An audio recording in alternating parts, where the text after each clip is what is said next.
Hey all, in this video we are going to examine some of the reasons why you've been unable to master bar chords up to this point.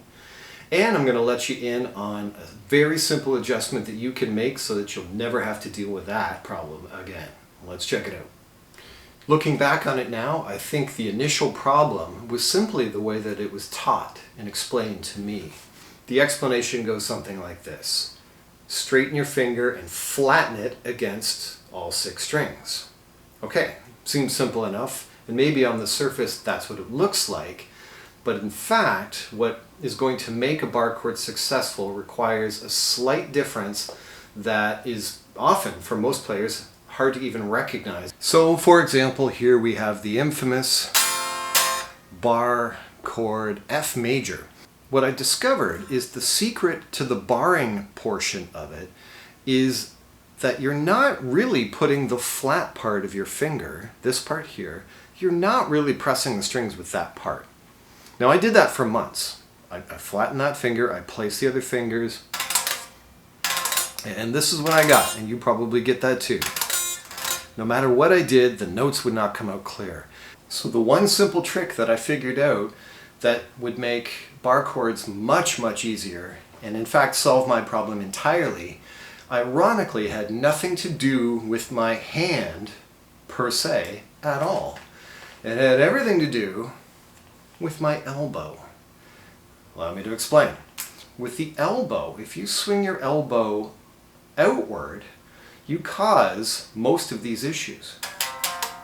Because as soon as you move the position of your elbow, your fingers move sympathetically in ways that you probably don't even realize are happening. So the trick to nailing the bar chord is to actually swing your elbow inward towards you, towards the guitar a little bit.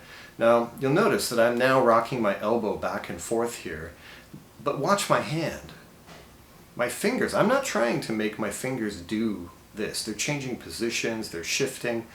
I'm holding them still. The basic movement of my elbow is forcing and causing my fingers to do these things. Well, my first finger is still touching all 6 strings, but when I move my elbow inward, it puts the pressure more on the side of my index finger.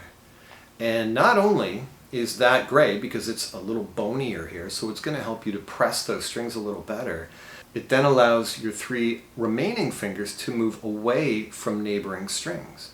So if your finger, your index finger is more flat, that means your elbow is pointing outward, chicken wing style. And that is fine for barring. But when it comes to the other fingers doing their job, it actually forces them to lean and knock out all the other strings that you're trying to hear. So the simple key, the one thing that changed the day that I woke up and could finally do it, I must have swung my elbow inward a bit, because all of a sudden, it's there. Now, here's the thing. When you're first learning these, I've heard people say, well, why don't you try, because it's harder down here, why don't you try learning this chord higher on the neck, where the frets are smaller.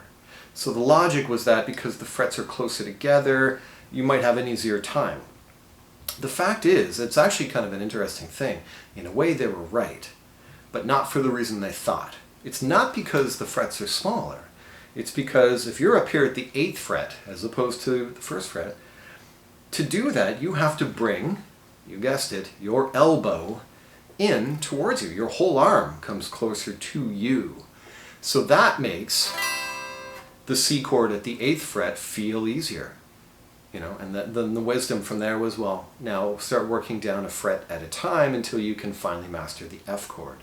When in fact, all I had to do was just swing my elbow in the first time, and it might have only taken me a couple hours to nail bar chords instead of 2 months. So here's another view of the F chord. Now what I'm going to do here for demonstration, I'm going to swing my elbow outward, chicken wing style. You can't really see this in the video, but what you can see is that despite my fingers being placed on the proper strings and proper frets, you can clearly see my fingers leaning down towards strings that they don't want to lean on.